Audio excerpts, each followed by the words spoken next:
আমি অনুবাদক মুহাম্মদ সাল্লাল্লাহু আলাইহি সাল্লাম বলেন সালাসাতুন লা তাদখুলুনা জান্নাতা আবাদা, তিন শ্রেণীর মানুষ কখনো জান্নাতে যাবে না। এক, মুদমিনুল খামর, যারা নিয়মিত বিড়ি তামাক জর্দা সিগারেট গুল নেশাদার দ্রব্য খায় পান করে। দুই, আর রাজারাতু মিনান নিসায়ে, পুরুষের বেশধারী নারী, যারা পুরুষের জুতা স্যান্ডেল পরে, যারা পুরুষের শার্ট প্যান্ট পরে, যারা পুরুষের পোশাক পরে, তারা জাহান্নামে যাবে। তিন, দায়ুস, আপনি দায়ুস কে? আল্লাযী ইউকিরু ফি আহলিল খাবাসা, যে তার বাড়িতে বেহায়ার সুযোগ দিয়েছে, সে হলো দায়ুস। এই মেয়ে, বোকা মেয়ে, তুমি ক্লাস 10-এ পড়ো, তোমার লজ্জা হয় না কেন? এদিকে শোনো, কথা বলছো কেন? এদিকে শোনো, তুমি ক্লাস 10-এ পড়ো, যেদিন ক্লাস 8-এ উঠেছিলে সেদিন তোমার হাইজ হয়েছিল, তোমার বিবাহে 2টা বাচ্চা হতো, তুমি 2 ছেলের মা, তোমার মাথায় কাপড় নেই মানে? বাপ বেটিকে লজ্জা বেঁচে খেয়েছো? জাতির ক্ষতি করে জান্নাত কেনার চেষ্টা করো না বাপ বেটি। শোনো, তোমাকে বলছি, তোমার বাপকে বলছি, আমার উপরে রাগ করলে কিছু আসে যায় না। আমি এই কথা বলিনি, আমি অনুবাদক মাত্র।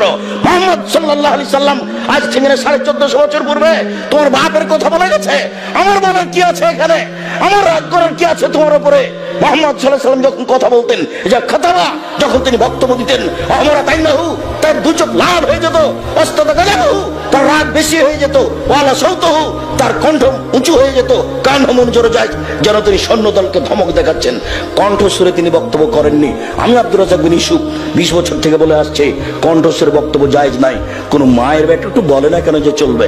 এই বোকা মেয়ে, তোমাকে বলছি, তোমাকে অপমান করতে আসিনি আমি, তোমার বাপকে আমি অপমান করতে আসিনি, তোমার জাতিকে আমি অপমান করতে আসিনি, আমি তোমাকে মূল্যায়ন করি।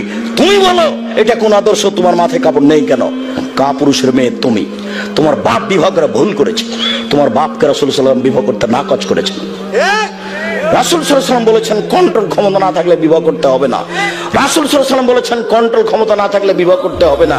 তিনি বলছেন ইয়া মাশারা শাবাব, হে যুবকদল, মান ইসতাতা মিনকুল বাত ফালিয়াতাজাওয়াজ, যাদের কন্ট্রোল ক্ষমতা আছে, যাদের মোহর ক্ষমতা আছে, যাদের বাড়ি তৈরি করার ক্ষমতা আছে, যাদের মেহমানের বসার জায়গার ক্ষমতা আছে, যারা পুরুষত্ব রাখে, চোখ যেভাবে ঘুরে বউ সেভাবে চলে, চোখ যেভাবে ঘুরে বউ সেভাবে চলে, এরকম পুরুষত্বের যার ক্ষমতা আছে, কন্ট্রোল ক্ষমতা আছে, সেজন্য বিবাহ করে। ও যদি না পারে, ফালে বিশ্রাম, তাকে রোজা রাখতে হবে। ফেন হলো বেজা, রোজাই হচ্ছে তার যৌবনকে দমন করার মাধ্যম। ও বিবাহ করতে পারবে না।